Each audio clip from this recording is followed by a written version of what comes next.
کیا الیکشن پھر سے متنازع نہیں ہو جائے گا؟ جی صحافی یہ صحافیوں سے بات سیاستدانوں والی تو بات کرتے نا، آپ اپنے پیشے کی کوئی بات کریں ان کو اس امتحان میں کیوں ڈالتے ہو؟ آپ صحافت کی آزادی کی بات کریں. سر پی ٹی آئی کی دور حکومت میں ہم نے دیکھا کہ صحافیوں کو بھی گرفتار کیا گیا تھا، صحافیوں کو بھی جو ہے نامعلوم مقامات پر منتقل کیا گیا تھا، تو اب اس حکومت میں جو ہے سیاستدانوں کے ساتھ ہی ہو رہا ہے، کس طرح لنک کریں گے ان کو؟ دونوں غلط ہے، یہ دونوں اگر سیاستدان اس دور میں بھی گرفتار ہوئے ہیں غلط ہے، اب بھی ہوئے ہیں غلط ہے. یہ جو سرکل ہے نا گرفتاریوں کا، یہ ختم ہونا چاہیے.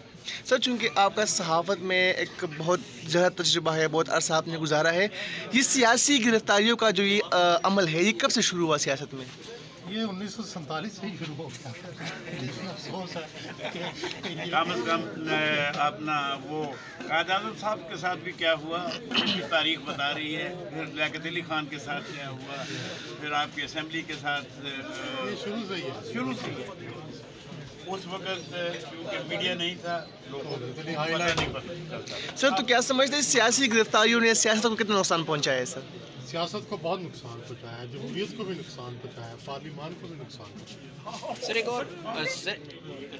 سر ایک اور بات کہ جو بھی سیاسی جماعت حکومت میں آتی ہے وہ جو طاقتور حلقے ہیں ان کے بہت قریب جاتے ہیں اور پھر جو اپوزیشن ہے ان پہ زمین تنگ کیے جاتے ہیں، تو کیا آپ نہیں سمجھ رہے کہ سیاسی جماعتوں کے جو قائدین ہیں ان کو سیکھنا چاہیے؟ ایسے کیوں ہو رہا ہے پاکستان میں؟